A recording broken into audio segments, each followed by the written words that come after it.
Hola a todos, yo soy Fernando Danza y este es el curso de Industrias y Medios Culturales de la especialización en diseño de la enseñanza con tecnologías en el nivel superior.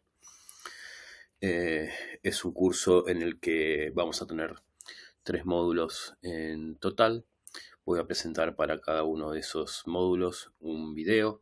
Este es el primero de los videos en donde vamos a situar históricamente la materia, los conceptos centrales, los enfoques teóricos y vamos a partir de eso, a indagar en lo que llamamos el tecnoceno de la historia de la informática y cómo eso tiene un enlace luego con las transformaciones de la economía de la segunda mitad del siglo XX.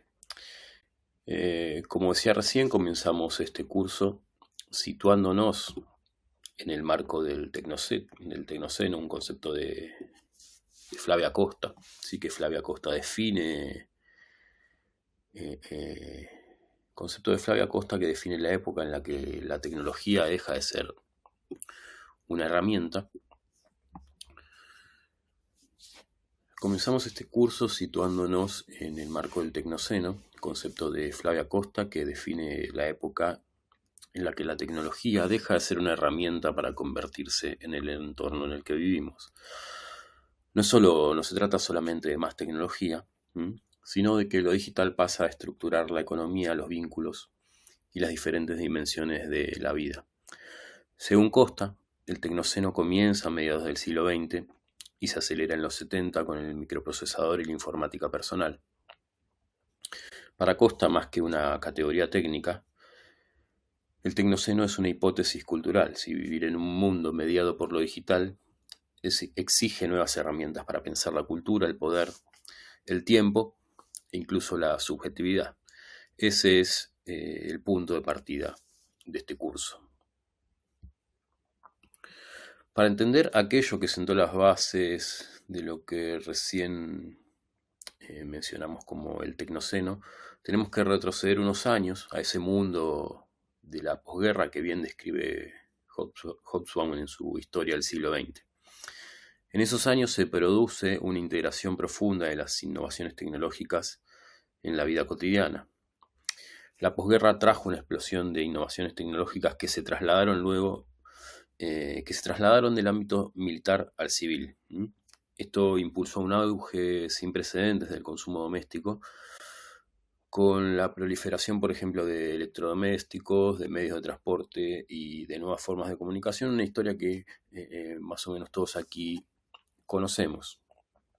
Estos avances tecnológicos moldearon nuevos estilos de vida, formas de organización social y sobre todo transformaciones culturales que empujaron nuevas configuraciones tecnológicas luego.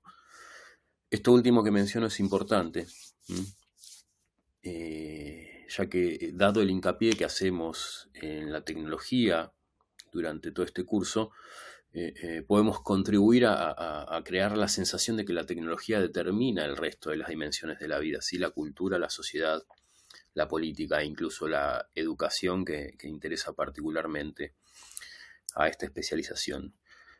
Sin embargo, en este curso asumimos la perspectiva weberiana, ¿sí? Las transformaciones que vamos a analizar, existe la multicausalidad y también la influencia mutua entre los diferentes fenómenos que analizamos. Es decir, existe la multicausalidad a la hora de explicar los fenómenos sociales y la bidireccionalidad. En el caso concreto que nos toca, lo que queremos decir es que la tecnología influye en la cultura, pero también las nuevas configuraciones culturales posibilitan las nuevas configuraciones tecnológicas, ¿sí? No son aspectos disociados ni subsumidos el uno al otro. 1971 es una fecha clave para nosotros, ¿sí? En términos de conceptualizar y situar históricamente el tecnoceno. ¿Por qué es una fecha clave? Bueno, es importante en la historia de la informática. ¿Sí? En 1971 Intel lanza el primer microprocesador comercial de la historia, el Intel 4004. Esto posibilitó que las computadoras, la existencia de las computadoras personales, los teléfonos móviles, ¿sí? Los dispositivos inteligentes que utilizamos hoy en día. Más allá de su capacidad técnica, este hito de la informática marcó el inicio de una nueva forma de organizar el conocimiento, de organizar el trabajo y también incluso de percibir y organizar el tiempo. Una cultura centrada en el procesamiento automático de la información es lo que empieza a conformarse a partir de este hito, ¿sí? Es más bien un proceso, obviamente. Nos gusta situarlo temporalmente en un año determinado porque básicamente nos ayuda a organizar el relato. Desde entonces, lo que sucedió con la informática es que dejó de ser exclusiva del ámbito militar o científico para entrar en la vida cotidiana de las personas. Y con ello también se va a inaugurar un proceso técnico que tendrá gran influencia en la cultura de las siguientes décadas, ¿sí? La miniaturización. Y recuerden, en la década del 50 teníamos estas grandes computadoras, estas primeras computadoras que ocupaban la extensión de una habitación entera. En 1971 tenemos la invención de este primer microprocesador comercial que ya no ocupa una habitación entera, sino que con el tamaño de una uña tiene la misma potencia de cálculo y procesamiento de información. Y ese proceso de miniaturización continúa hasta nuestros días, ¿no? En donde todos nosotros tenemos una computadora con una potencia de cálculo enorme en la palma de nuestras manos, inclusive en nuestra muñeca, ¿no? Estoy pensando en los relojes inteligentes, por ejemplo. Eric Sadan es una referencia clave en todo esto, porque ha sido uno de los primeros en elaborar una historia de la informática en su intersección con la cultura y la sociedad, ¿sí? Sadan es un filósofo francés contemporáneo, quien sostiene que el nacimiento de la informática no es solo un hito técnico, sino un punto de inflexión histórico, social y cultural. ¿Por qué? Porque lo que cambia no es únicamente la potencia de cálculo, sino la manera en que los seres humanos se relacionan con la realidad. Desde los años 70, la información comienza a medirse, a almacenarse y a gestionarse a través de computadoras, transformando nuestra forma de observar el mundo, de intervenir en el mundo, de organizarnos como sociedad, ¿sí? Crecen los montos en los que producimos y procesamos información, y eso no tiene solamente una consecuencia en términos de las máquinas, sino que nosotros mismos como seres humanos, al procesar y crear y producir y difundir más información también, cambiamos, y al cambiar los seres humanos cambia la sociedad, la cultura obviamente, y desde ya que la educación. Por eso Sadan afirma que la historia de la informática no es estrictamente técnica, ¿sí? Sino social y política. ¿Por qué? Porque, bueno, reconfigura el poder, reconfigura la producción y reconfigura la subjetividad, reconfigura quiénes somos.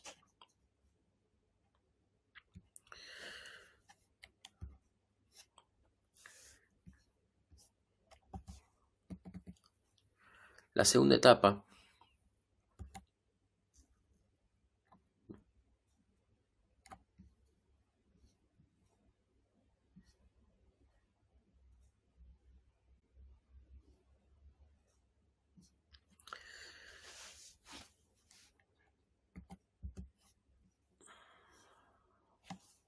aún así, en la humanidad aumentada va a distinguir 5 etapas de despliegue de la informática que tienen un fundamento técnico. La primera etapa, entre 1950 y 1970, es la de la informática instrumental, ¿sí? Computadoras especializadas para automatizar cálculos complejos, sobre todo en ámbitos militares y científicos, como decíamos antes, sin interacción con usuarios comunes ni capacidad para interpretar contextos, ¿sí? Sin interacción con personas con domicilios, con casas, básicamente, que es lo que luego vamos a ver con las computadoras personales, ni capacidad para interpretar contextos, que es lo que vemos hoy con las IAs. Eran máquinas totalmente subordinadas, herramientas puras, dice Sadan. La segunda etapa, ya en los años 80, marca la entrada de la informática en la vida cotidiana de las personas. Esto todos lo conocemos, lo hemos vivido. Gracias al desarrollo de de los microprocesadores, las interfaces gráficas, como Windows, como las diseñadas por Apple, y los sistemas de almacenamiento. ¿m? Gracias a esos elementos es que las computadoras se vuelven masivas y domésticas. Toda la información se traduce a un mismo lenguaje binario, el de los bits, que es el modo en el que podemos medir los montos de información. Y esto permitió la llamada convergencia digital. Texto, imagen y audio pasan a ser intercambiables en un mismo entorno técnico. Esta transformación fue de un impacto enorme, ¿sí? Este proceso va a señalar, va a indicar el ingreso definitivo a una cultura digital, donde lo informático deja de ser un recurso especializado y se convierte parte del día a día, en parte del día a día. La tercera etapa comienza en los años 90, con la expansión de Internet, inaugurando la era de la conectividad permanente. Con esto, las computadoras dejan de ser dispositivos aislados para integrarse en una red global que permite el acceso remoto, en tiempo real, a grandes volúmenes de información. Otro proceso que también conocemos. Con ello surgen nuevas formas de interacción, el correo electrónico, la navegación por hipertextos, los foros, y más adelante algo que nos interesa mucho en nuestro segundo módulo, que son las redes sociales. Estas nuevas tecnologías modifican radicalmente la manera en que nos comunicamos, ¿sí? Los seres humanos. Y si modifica el modo en que nos comunicamos, también se ve modificado el modo en que trabajamos, porque el trabajo va a estar cada vez más basado en la comunicación, en el movimiento de la información. También modifica desde ya el modo en que compartimos conocimiento y fundamentalmente el modo en que sociabilizamos, en el que tenemos amistades, en el que nos relacionamos amorosamente. La cuarta etapa para Saddam se inicia a partir de los años 2000, ¿sí? Con lo que el autor denomina el giro algorítmico. Las tecnologías dejan de limitarse a procesar información. Ahora la capturan, la analizan y actúan sobre la información en tiempo real. Los algoritmos personalizan contenidos, recomiendan productos, calculan riesgos, vigilan y toman decisiones, van a decir autores como Shoshana Zuboff. La técnica deja de ser una mediación neutral y comienza a moldear activamente nuestras prácticas, nuestras elecciones y nuestros vínculos. Este es el núcleo de lo que hoy llamamos cultura algorítmica. La quinta y última etapa que conceptualiza el autor inicia en la década de 2010 y marca un punto de inflexión en lo que Saddam llama el gobierno algorítmico de lo real. Según Saddam, los sistemas informáticos ya no se van a limitar a procesar o sugerir, sino que van a prescribir, indican qué ruta tomar, qué canción escuchar, qué contenido mirar, a quién otorgar un préstamo o qué riesgo representa una persona. En este régimen, los algoritmos se convierten en infraestructuras normativas, arquitecturas invisibles que regulan el acceso, el deseo, el valor y el tiempo, nos va a decir Saddam. De manera cada vez más silenciosa, organizan nuestra experiencia y nuestras decisiones. Este es el escenario pleno del tecnoceno. El esquema de Saddam nos sirve a nosotros para organizar temporalmente esta intersección entre historia técnica de la informática, transformaciones culturales, sociales y políticas que nos interesan en este curso. No por ello adherimos a cada una de sus hipótesis. Ahora, ¿Qué relación se puede plantear entre estas innovaciones tecnológicas y las transformaciones de la economía, que fueron muchas, en la segunda mitad del siglo XX? ¿Sí? Vemos una transformación tecnológica enorme y al mismo tiempo una transformación de la economía prácticamente sin precedentes. ¿Sí? Para ello, para analizar esto, vamos a volver nuevamente al siglo XX. A principios del siglo XX vamos a analizar un poco qué pasaba con la industria a principios del siglo XX y cómo eso a lo largo del siglo fue cambiando. Sí, muy sintéticamente. Para eso tenemos que ir hasta Detroit, ¿sí? La Silicon Valley del siglo XX. Detroit fue el epicentro de la industria automotriz de los Estados Unidos y sede de gigantes como Ford, como General Motors, Chrysler. ¿Sí? El modelo creado por Henry Ford, que era un modelo de negocio y de producción, se caracterizó, como ya sabemos y hemos estudiado repetidas veces, por la producción en cadena, el empleo masivo, el trabajo estable, los salarios dignos y un consumo que impulsaba el ascenso social. Durante su apogeo en las décadas del 40 y el 60, la ciudad disfrutó del pleno empleo y una próspera clase media. Sin embargo, a partir de los años 70, Detroit va a entrar en crisis por la automatización, la competencia internacional, la deslocalización de fábricas y la caída del empleo obrero. En paralelo, en el oeste del país surge un nuevo epicentro, en el otro extremo, Silicon Valley, ¿sí? Donde ya no se producen autos, sino que se producen microprocesadores. Nadie entendía bien para qué servían inicialmente. Se produce software, se crean plataformas. Este desplazamiento territorial histórico refleja un cambio de paradigma, ¿sí? De un capitalismo basado en la materia a otro basado en la información, de la fábrica a la red.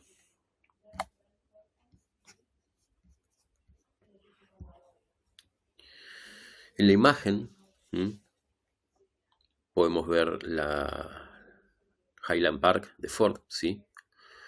La primera línea de ensamblaje de la historia que redujo a principios del siglo XX el tiempo de producción de un auto de 12 horas a 93 minutos. El salto de la productividad en aquel momento fue enorme y fue lo que marcó el apogeo de Detroit en términos de producción e innovación tecnológica. Otro ejemplo en Detroit es la fábrica Packard, ¿sí? Construida en 1903. Esta fábrica representó un avance significativo en la industria de los autos de lujo y también en la ingeniería de los edificios industriales. A la derecha podemos observar la planta de Packard en la actualidad. Misma planta, Packard también, antes y ahora. Nuevamente, las oficinas de Packard hasta la década del 50, las oficinas de Packard ahora. Puntualmente, la planta de Packard fue relocalizada, ¿sí? Pero estas fotos, ¿sí? Nos conducen a nosotros a la pregunta de qué pasó entonces con Detroit, qué pasó con la industria, qué pasó con esas plantas, que fueron el auge promediando el siglo XX, tuvieron un auge enorme y luego fueron cerradas, relocalizadas o sencillamente abandonadas. Tenemos dos grandes hipótesis, ¿sí? Por un lado, la hipótesis de la relocalización, que es la hipótesis del Banco Mundial, por ejemplo, que nos dice que la industria no desapareció, sino que solamente fue relocalizada geográficamente. Es el caso de Packard. Packard es la primera empresa que se da cuenta que producir en los Estados Unidos no va más, básicamente por lo caro que era producir, porque las posibilidades que daba la tecnología, ya acercándonos a la década del 60, eran otras y permitían un tipo de producción mucho más deslocalizada y global. Entonces, el Banco Mundial nos plantea en el gráfico de la izquierda que la industria no desaparece, sino que fundamentalmente es relocalizada en Asia. La segunda es la hipótesis de la automatización.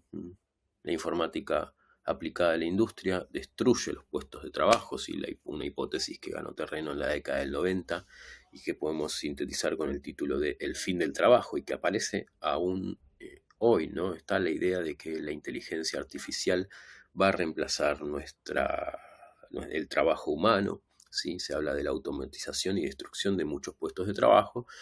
Este es un miedo que no es para nada nuevo para los seres humanos, ¿sí? Es el miedo de los seres humanos a sus propias creaciones. Ya en el siglo XIX, con los dos ciclos de revoluciones industriales, se dieron diferentes movimientos que intentaban proteger el trabajo de las máquinas. Me refiero a los luditas o cartistas. Esta hipótesis, la de la automatización, es la que intentamos reflejar con el segundo gráfico. Allí se pueden ver las 3 empresas industriales más grandes de Detroit, y cómo estas en 1990 tuvieron ingresos similares a las 3 más grandes de Silicon Valley. Los ingresos están medidos a partir de la barrita violeta. Solo que las 3 más grandes de Silicon Valley lo hicieron con una cantidad mucho menor de empleados, ¿sí? Representados con el color rosa. Lo que estamos diciendo es que se puede, lo que demuestra Klaus Schwab, fundador del Foro Económico de Davos, a través de este gráfico, es que se puede generar la misma cantidad de ingresos y una mayor capitalización de mercado con una menor cantidad de trabajo humano. ¿Sí? Eso es lo que plantea el gráfico, y por eso lo que sobrevuela detrás del gráfico es la hipótesis de la automatización del trabajo. Si con menos humanos podemos hacer más, es porque ese trabajo excedente alguien lo está haciendo. En este caso se postula que son las máquinas. Las máquinas, las computadoras. Por otro lado tenemos otra tendencia, ¿sí? Que explica la transformación de la economía y que tiene que ver con la expansión de los servicios, ¿sí? La transformación de la economía en conjunción con los cambios tecnológicos llevan a esta explosión del sector servicios, ¿sí? Es una tendencia que obviamente gana terreno con esa expansión del consumo propia de la posguerra, ¿sí? A través de la música, de los medios, de la moda, del diseño, de la medicina, de la educación, de la actividad bancaria, de las actividades administrativas. Las universidades y los servicios educativos son actividades que explotan con la posguerra, ¿sí? Y que también explotan fundamentalmente con la posibilidad de crear, difundir, procesar mayor cantidad de información, es decir, explotan con la difusión de la informática, ¿sí? Los servicios tecnológicos fundamentalmente. Entonces, un mundo cada vez más tecnológico, interconectado, comunicado, globalizado, orientado al consumo y mediado por pantallas, propicia la expansión de los servicios. En la actualidad, como se ve en el gráfico de la pantalla,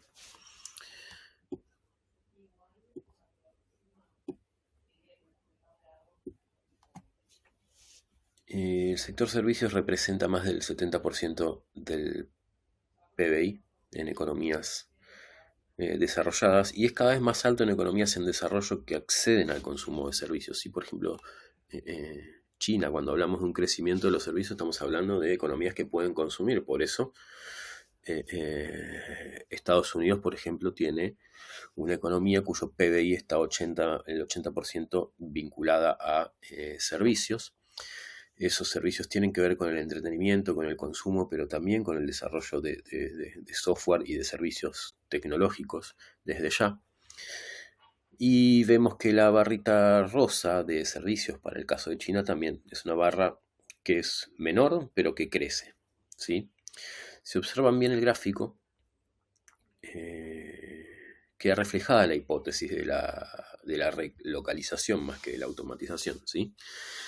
Queda reflejada la hipótesis de la relocalización del empleo industrial hacia China, ¿sí? Miren la barrita violeta del PBI vinculado a actividades industriales en China, cerca del 40%, más alto que en cualquier otra economía del mundo, más alto incluso que en India. Y el gráfico, si lo analizan bien, si comparan China y Estados Unidos, podemos decir que explica la emergencia de Trump y su Make America Great Again, ¿no? ¿Sí? Esa barra de un 80% vinculada a servicios y esa barra de un 40% vinculada a industria en China explica un poco los argumentos de Donald Trump en relación a que cuando exige que que los chinos devuelvan esos empleos industriales que supuestamente se han robado. Junto con la expansión de los servicios se produce la expansión de un sector específico, ¿sí? Que es el sector financiero, en un proceso que se ha ido acentuando desde la década del 80. La desregulación financiera, desde ya con la eliminación de controles y restricciones al movimiento de capitales, ha contribuido bastante a este fenómeno. Y a su vez podemos decir que un efecto clave de esta financiarización es la ansiedad de lo que podemos denominar la ansiedad de las inversiones, donde la especulación y el trading de corto plazo empiezan a desplazar a las inversiones productivas y de largo plazo. De hecho, hacia la década de los 90, el tiempo medio de tenencia de las acciones se reduce un 60%. ¿Sí? El tiempo medio en que un inversor sostiene una misma inversión se reduce un 60% hacia la década del 90. Si venimos hacia nuestros días, ese tiempo todavía se redujo bastante más. El sector financiero casi duplicó su participación en el PBI de los países desarrollados desde la década del 80, ¿sí? Pasando de un 4 al 8% del PBI. A su vez, los activos financieros globales se dispararon, ¿sí? Pasando del 110% del PBI mundial en 1980 a más del 400% en 2020. Y es lo que nos lleva a nosotros a concluir que la financiarización de la economía se aceleró en las últimas décadas. Esta aceleración tiene una relación muy estricta con las tecnologías de la información, porque estas son las que permitieron las operaciones financieras instantáneas a nivel global. Podemos procesar y difundir, comunicar más información. Eso permite que en cualquier momento del día podamos estar chequeando quizá cómo se está moviendo una inversión en Japón, ¿sí? Esto se ve muy claramente con aplicaciones que podemos usar en nuestro teléfono, ¿sí? Por ejemplo, las aplicaciones vinculadas al mundo criptográfico, ¿sí? El mundo de Bitcoin como Binance, ¿sí? Ahí podemos chequear movimientos y diferentes valores que se mueven rápidamente y permanentemente las 24 horas del día. Uno puede jugar financieramente sin horario alguno, si son finanzas 24/7, en donde uno está tradeando o jugando o actuando financieramente en un mercado global en tiempo real. Antes hablábamos de la miniaturización como un parámetro que va a permear la cultura. Acá va a aparecer otro elemento que va a permear la cultura y no solo las finanzas, que es la aceleración.